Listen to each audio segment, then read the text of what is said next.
Good morning students. आज अपन आगे वाला टॉपिक करते हैं। थर्ड चैप्टर चल रहा है अपना थर्ड चैप्टर चल रहा था। कल हमने उस थर्ड चैप्टर में electric potential due to charge conducting sphere ये वाला टॉपिक हमने कर लिया था।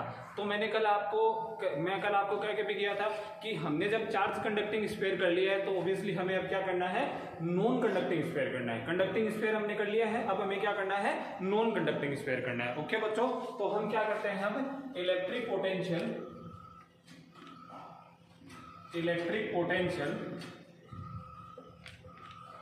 ड्यू टू चार्ज्ड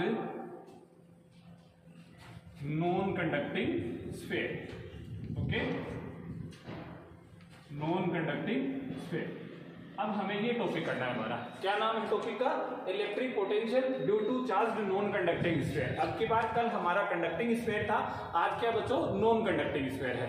ध्यान देना, हमने इसके बारे में पूरा डिस्क्रिप्शन पढ़ चुके हैं कि कंडक्टिंग और नॉन कंडक्टिंग स्फीयर में क्या डिफरेंस होता है। कंडक्टिंग स्फीयर में चार्ज जो होता है वो अंदर नहीं होता है। जब अंदर चार्ज नहीं होता है तो ऑब्वियसली इलेक्ट्रिक फील्ड इंटेंसिटी कितनी हो जाती है, जीरो। जब इलेक्ट्रिक फील्ड इंटेंसिटी जीरो हो गई थी तो हमने कल पोटेंशियल को भी कितना कर दिया था, सरफेस के बराबर कर दिया था। आगे मेरी बात समझ में। लेकिन आज हमें पता है कि जब हम नॉन कंडक्टिंग स्फीयर करने जा रहे हैं, इसका मतलब नॉन कंडक्टिंग स्फीयर के चार्ज अंदर भी एंटर कर जाता है। इसका मतलब अंदर भी अब कुछ ना कुछ मैटर जरूर करेगा। ठीक है बच्चों, चलो आज हम स्टार्ट करते हैं। अपने आज का टॉपिक जो है वो हमने इसके बारे में जब फर्स्ट चैप्टर किया था तो फर्स्ट चैप्टर में हमने इसके बारे में इलेक्ट्रिक फील्ड इंटेंसिटी निकाली थी। सबसे पहले तो हमने एक नॉन कंडक्टिंग स्फीयर लिया। सबसे पहले एक कंडक्टिंग स्फीयर है हमारे पास, नॉन कंडक्टिंग स्फीयर है बच्चों, sphere of radius R. Okay, radius R का and charged by Q charge. Okay, charge कितने चार्ज से है, क्यू चार्ज से चार्ज है। कितनी रेडियस का है बच्चों, आर रेडियस का। कितने चार्ज से है, क्यू चार्ज से इसको चार्ज किया गया। ओके, कोई दिक्कत नहीं यहाँ तक। अब हमने इसके लिए इलेक्ट्रिक फील्ड इंटेंसिटी निकाली थी। जब इलेक्ट्रिक फील्ड इंटेंसिटी आई थी तो E बराबर आया था के क्यू बट्टा, के का मान 1/4πε0 होता है, कोई दिक्कत नहीं, के क्यू बट्टा आर स्क्वायर आर के। कब था, जब पॉइंट कहां था, स्फीयर के बाहर था। पॉइंट कहां था बच्चों, स्फीयर के बाहर था। जब E बराबर के क्यू बट्टा कैपिटल आर स्क्वायर आया था आर के, ये कहां था, जब आर बराबर आर था। इसका मतलब पॉइंट कहां पर था, जहां पर जिस पॉइंट पर हम इलेक्ट्रिक फील्ड इंटेंसिटी निकाल रहे थे वो पॉइंट कहां था, सरफेस पे था। इस पर पॉइंट कहां था, स्फीयर के आउटसाइड था। लेकिन इस पर पॉइंट कहां आ गया था, सरफेस पे आ गया था। जो स्फीयर है अपना उसके सरफेस पे आ गया था। आई बच्चों बात समझ में। लेकिन जो थर्ड वाला था, थर्ड वाले में थोड़ा अजीब सी वैल्यू हमारे पास आई थी। E बराबर आया था के क्यू बट्टा आर क्यूब और आर वेक्टर। ओके, जब आर क्या था, छोटा था आर से, कोई दिक्कत नहीं यहां तक। ये क्या था, पॉइंट कहां था, आउटसाइड में था बच्चों। पॉइंट स्फीयर के आउटसाइड था। ये पॉइंट कहां था, स्फीयर के सरफेस के ऊपर था। ये पॉइंट कहां था, स्फीयर के इनसाइड था। ध्यान रखना, ये तीन चीजें हम पहले करके आ चुके हैं। अब सेम की सेम हम कंडीशन क्या निकालेंगे, इलेक्ट्रिक पोटेंशियल के निकालेंगे। सबसे पहले इलेक्ट्रिक पोटेंशियल उस पॉइंट पे निकालेंगे जो पॉइंट स्फीयर के क्या है, आउटसाइड में है। सेकंड, उस पॉइंट पर निकालेंगे जो पॉइंट क्या है, उसके सरफेस के ऊपर है। थर्ड, उस पॉइंट पर निकालेंगे जो पॉइंट क्या है, अंदर की तरफ है। ठीक है बच्चों, करते हैं अपना स्टार्ट आज का कार्यक्रम। ओके, आज का जो अपना मेन टॉपिक है उसको हम स्टार्ट करते हैं। सबसे पहले पॉइंट कहां होगा बच्चों, जब मैं आपको एक छोटा सा डायग्राम बना के बता देता हूं। डायग्राम सेम का सेम कल के जैसा ही होगा। ये मान लिया कि आपके पास एक नॉन कंडक्टिंग स्फीयर है जो कि हमने क्यू चार्ज से चार्ज कर रखा है। कोई दिक्कत नहीं, यहां तक क्यू चार्ज से हमने इसको क्या कर रखा है, चार्ज कर रखा है। ये हमने कल डायग्राम देखा था, ये इसका सेंटर पॉइंट हो गया। ये मान लिया इसकी रेडियस कितनी है, कैपिटल आर है। ओके, तो then now we have another point P, जो कि कितनी डिस्टेंस पे बच्चों, सेंटर से r डिस्टेंस पे है। On point P we have to calculate electric potential. Okay, now let us start. First point कहां होगा बच्चों, फर्स्ट पॉइंट, ए पॉइंट अपना क्या होगा, at point P outside the sphere, at point P outside the sphere. Sphere के क्या है, outside में है। ध्यान देना बच्चों, स्फेयर के क्या है, आउटसाइड में है। अब जब स्फेयर के पॉइंट आउटसाइड में हो जाता है तो हमने कल देखा था कि इलेक्ट्रिक फील्ड इंटेंसिटी, हमें ये पता है कि इलेक्ट्रिक फील्ड इंटेंसिटी चाहे कंडक्टिंग स्फेयर हो चाहे नॉन कंडक्टिंग स्फेयर हो, आउटसाइड और सरफेस पर एक जैसी रहती है। केवल कहां चेंज होती है, इनसाइड चेंज होती है। इसका मतलब जो इलेक्ट्रिक फील्ड इंटेंसिटी जब समान रहती है तो हमें करना क्या है, हमें इसका इंटीग्रेशन ही तो करना है। हम पोटेंशियल निकालने के लिए क्या करते हैं बच्चों, पोटेंशियल निकालने के लिए इंफिनिटी टू आर और क्या करते हैं, ई डॉट डी आर, यही तो करते हैं हम। कल हमने यही किया था। अब हमें पता है कि जो हमने मान इलेक्ट्रिक फील्ड इंटेंसिटी का कंडक्टिंग स्फीयर के लिए रखा था आउटसाइड में, वही मान आज हम यहां रखेंगे। तो जब वही का वही मान अब आज हम यहां रिपीट करेंगे तो बच्चों ऑब्वियसली वही मान आएगा जो कल मान आया था। इसका मतलब जो कंडक्टिंग और नॉन कंडक्टिंग स्फीयर है उनमें जो आउटसाइड पॉइंट है उन पर इलेक्ट्रिक पोटेंशियल जो होता है वो क्या होता है, सेम होता है। आई मेरी बात समझ में, दोबारा सुन लेना। इलेक्ट्रिक पोटेंशियल जो होता है वो चाहे कंडक्टिंग स्फीयर हो चाहे नॉन कंडक्टिंग स्फीयर हो, उसके जो आउटसाइड पॉइंट होता है वो क्या रहता है, सेम रहता है। एक सरफेस पे क्या रहता है, सेम रहता है। चेंज कहां आना है बच्चों, चेंज आना है केवल इनसाइड वाले में। इनसाइड वाले में क्यों चेंज आना है, क्योंकि आपको पता है कि कंडक्टिंग स्फीयर है उसमें इनसाइड में अंदर की तरफ इलेक्ट्रिक फील्ड इंटेंसिटी नहीं होती है, जबकि हमारे पास अब नॉन कंडक्टिंग स्फीयर है तो देन अपने को इलेक्ट्रिक फील्ड इंटेंसिटी अंदर भी कुछ ना कुछ इसकी वैल्यू को अज्यूम करना पड़ेगा। आई मेरी बात समझ में। अब हम इसको क्या करते हैं, इसको जो इसके दो पॉइंट है, सबसे पहले वी आउटसाइड। वी आउटसाइड तो बच्चों कल आपने जो निकाला था वो का वो आएगा के क्यू बट्टा क्या आएगा, कल हमने निकाला था वी आउटसाइड की वैल्यू। तो हमने कल वी आउटसाइड की वैल्यू निकाल ली थी, वो हमारे पास आई थी वी बराबर के क्यू बट्टा आर। तो आज भी यही वैल्यू आनी है बच्चों। क्यों, क्योंकि ई की वैल्यू मैं आपको पीछे लिख चुका हूं। जब आप वो वैल्यू रख के इसका इंटीग्रेशन करोगे तो देन आपको वही वैल्यू अचीव होगी जो वैल्यू हमने कल वाले वीडियो में निकाली थी। ओके, कोई दिक्कत नहीं, इसमें ज्यादा कोई कंफ्यूज होने की बात नहीं है। मैं आपको दोबारा एक बार रिपीट कर देता हूं कि इलेक्ट्रिक पोटेंशियल का जो मान है at outsider point of the चाहे नॉन कंडक्टिंग स्फीयर हो चाहे कंडक्टिंग स्फीयर हो, दोनों के लिए क्या रहता है बच्चों, समान रहता है। आई मेरी बात समझ में, क्या रहता है, समान रहता है। कोई कंफ्यूजन होने वाली बात नहीं है। दूसरी क्या थी, दूसरी थी सरफेस के ऊपर। तो एक बात और बताता हूं, सरफेस के ऊपर भी वैल्यू क्या रहती है बच्चों, सेम रहती है। तो हमें यहां तक तो कोई भी चीज नहीं करनी है। बट मैंने तो सीधा कर दिया, क्यों, क्योंकि मैंने आपको कल वाले वीडियो का एक रेफरेंस दे दिया। लेकिन जब भी बोर्ड एग्जाम में आए तो आपको सीधा नहीं करना है, आपको जो डेरिवेशन हमने कल वाले वीडियो में की थी वो की वो डेरिवेशन यहां तक आपको पुट कर देनी है। अब हम चलते हैं अपने सी वाले पे। हमने कल वाले को भी 3 सेक्शन में बांटा था, ए बी और सी। आज वाले को भी हम 3 सेक्शन में बांटते हैं, ए बी और सी। ए और बी जो सेक्शन है वो कल वाले के सेम होगा, जबकि जो थर्ड सेक्शन है सी सेक्शन, वो आज हम थोड़ा अलग करने जा रहे हैं बच्चों। ठीक है, उसको हम स्टार्ट करते हैं। मैं इसको यहां से थोड़ा सा मिटाता हूं और अब थर्ड वाला जो अपना अंतिम सेक्शन है इस टॉपिक का वो अपना स्टार्ट करते हैं अपन कि इलेक्ट्रिक पोटेंशियल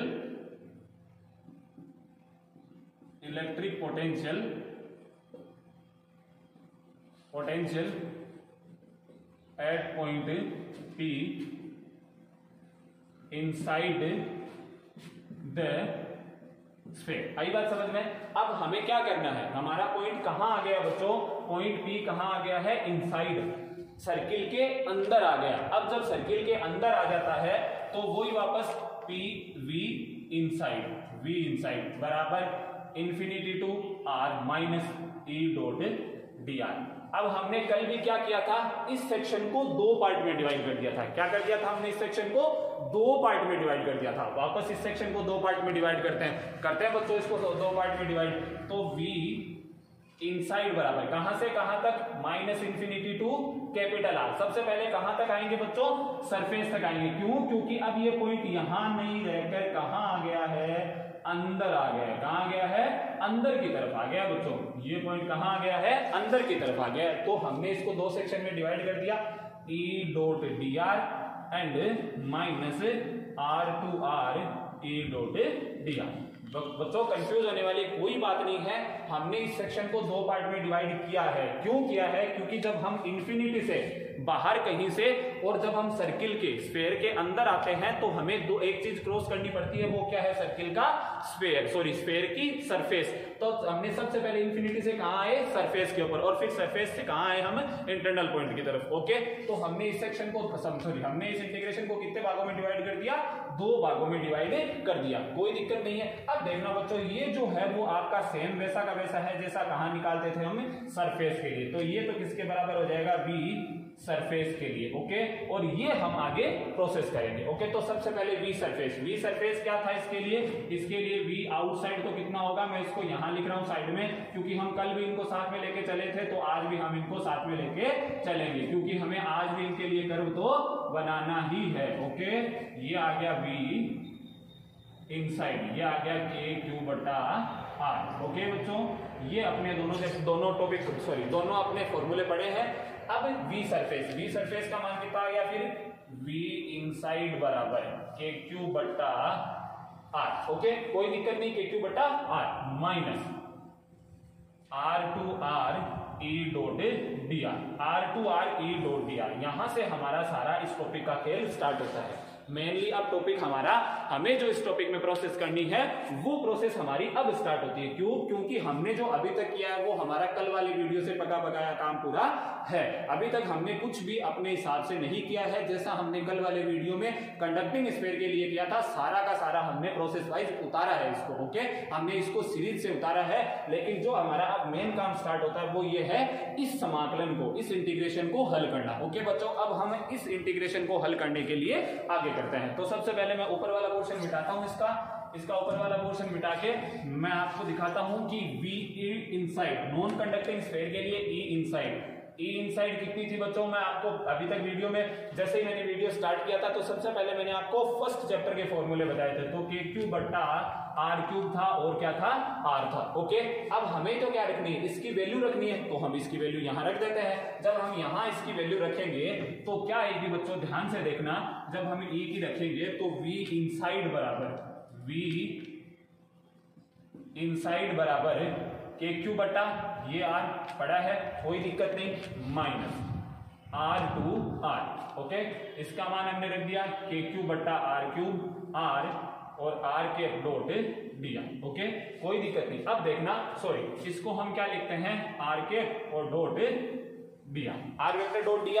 ओके, अब देखना R⁻ क्या होता है, कैप किसी की क्या होती है, कैप होती है R⁻(mod)(R). यही होती है ना बच्चों, कैप क्या होती है, R⁻(mod)(R). कोई दिक्कत नहीं है इसमें, सबको पता है आपको कि A के बराबर क्या होता है, A⁻(mod)(A). तो यही हम यहां से अगर मैं R वेक्टर का मान निकालना चाहूं तो R वेक्टर क्या होता है, R⁻(mod)(R). ओके, तो इस R वेक्टर की वैल्यू हम यहां पुट कर देते हैं, तो हमारे पास क्या आ जाएगा, V इनसाइड बराबर KQ/R माइनस R/R KQ/R³, और R के वेक्टर की वैल्यू रखेंगे तो क्या आएगा, R और R⁻(dr). ओके, अब देखना बच्चों, R⁻(dr) ये हमने कल किया था। क्यों, क्योंकि हमने ये कहा था कि R की भी डायरेक्शन एक ही होती है, dr की भी डायरेक्शन एक ही होती है। इसका मतलब R⁻ और dr दोनों एक ही डायरेक्शन में है। जब एक ही डायरेक्शन में होते हैं तो डॉट प्रोडक्ट की वैल्यू कितनी हो जाती है, 1 हो जाती है। मोड ऑफ R⁻ ऑब्वियसली 1 होता है, तो केवल यहाँ पे क्या बच जाता है बच्चों,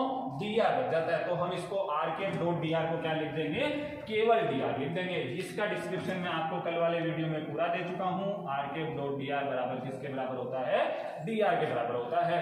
तो V इनसाइड बराबर आ जाएगा KQ/R minus R/R KQ/R³ R और dr। अब देखना बच्चों, KQ/R³, जबकि हमें इंटीग्रेशन किसके रेस्पेक्ट में करना है, dr के। इसका मतलब इस R³ का इंटीग्रेशन के अंदर कोई भी काम नहीं है। इस R³ वाली टर्म को हम इंटीग्रेशन से बाहर निकाल सकते हैं, तो हम इंटीग्रेशन से बाहर इसको निकाल लेते हैं। तो हम इसको जैसे ही इंटीग्रेशन से बाहर निकालते हैं बच्चों, तो क्या आता है, V इनसाइड बराबर आ जाता है KQ/R माइनस KQ/R³। ओके, ये आ जाता है R/R और R⁻(dr).